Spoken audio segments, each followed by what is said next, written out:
इस समय इंडोनेशिया के बाली में साल 2022 का G20 समिट हो रहा है। इस समिट में भारत को रिप्रेजेंट करने प्रधानमंत्री नरेंद्र मोदी खुद ही गए हैं और उनके साथ विदेश मंत्री डॉक्टर एस जयशंकर साहब और भारत के national security adviser Ajit Doval साहब भी गए हैं। इन तीनों के साथ एक बहुत ही बड़ा डेलीगेशन यानी कि एक बहुत ही बड़ी टीम गई है, क्योंकि इसी समिट में इंडोनेशिया G20 की प्रेसिडेंसी भारत को सौंपने वाला है। हाल ही में भारतीय मूल के ऋषि सुनक ब्रिटेन के प्राइम मिनिस्टर बने थे और वो भी G20 समिट को अटेंड करने के लिए ब्रिटेन की तरफ से खुद ही आए हैं। इस दौरान प्राइम मिनिस्टर नरेंद्र मोदी और ऋषि सुनक पहली बार आपस में मिले और उन्होंने बाली में बातचीत भी की। दोनों लीडर्स के बीच में क्या बातचीत हुई उसके बारे में तो खैर दोनों देशों के विदेश मंत्रालय ने अभी तक कोई आधिकारिक जानकारी नहीं दी है, लेकिन उस मुलाकात के 24 घंटों के अंदर अंदर ब्रिटेन ने भारत को एक बहुत ही बड़ी गुड न्यूज दे दी है। आपको याद होगा अभी कुछ ही हफ्ते पहले ही ब्रिटेन और भारत के बीच इमिग्रेंट्स को लेकर थोड़ा मनमुटाव पैदा हो गया था। ब्रिटेन की होम मिनिस्टर सुएला ब्रायमैन ने भारत से जाने वाले इमिग्रेंट्स के ऊपर कुछ टिप्पणियां की थी, जिसके ऊपर भारतीय सरकार ने नाराजगी भी प्रकट की थी।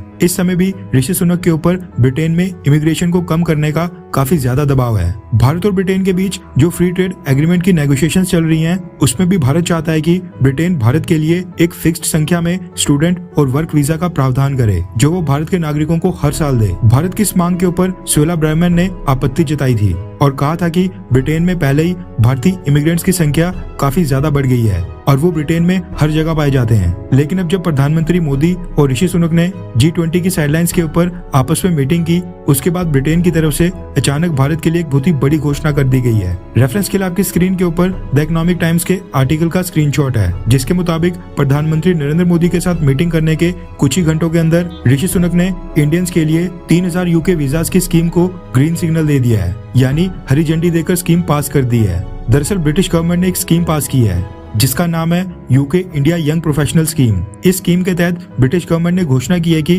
वो हर साल 18 से 30 साल के बीच की उम्र वाले 3000 डिग्री होल्डर इंडियन नेशनल्स को, यानी ऐसे भारतीय नागरिक जिनके पास एक प्रॉपर डिग्री हो, उनको ब्रिटिश सरकार वर्क वीजा प्रोवाइड करेगी। ये वीजा शुरुआत में 2 साल तक के लिए दिया जाएगा, जिसको बाद में एक्सटेंड भी किया जा सकता है।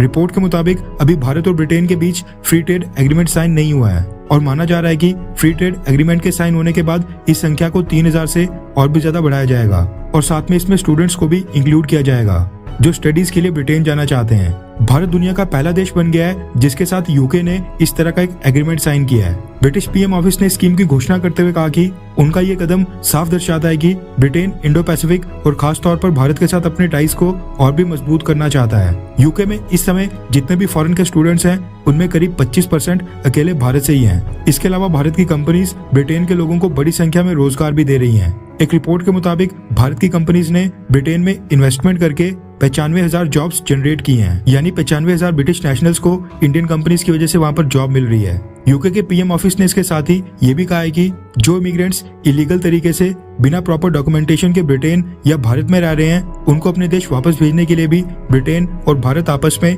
एक दूसरे के साथ कोऑपरेट करेंगे। वहीं फ्री ट्रेड एग्रीमेंट के बारे में कहा जा रहा है कि 31 मार्च 2023 से पहले दोनों देश ये फ्री ट्रेड एग्रीमेंट आपस में साइन कर लेंगे और अगले फाइनेंशियल ईयर यानी मार्च 31 के बाद अप्रैल 2023 से ये फ्री ट्रेड एग्रीमेंट लागू भी हो जाएगा। वैसे ऋषि सुनक ने भारत के लिए ये 3000 वीजा पर ईयर वाली स्कीम शुरू करके वाकई में भारत की बड़ी मदद की है, जिसके लिए उनको एक थैंक्स तो बनता ही है। खैर, वैसे अगर आपको मौका मिले तो क्या आप ब्रिटेन जाना चाहते हैं, हाँ या फिर ना? नीचे कमेंट करके अपनी राय जरूर बताएं।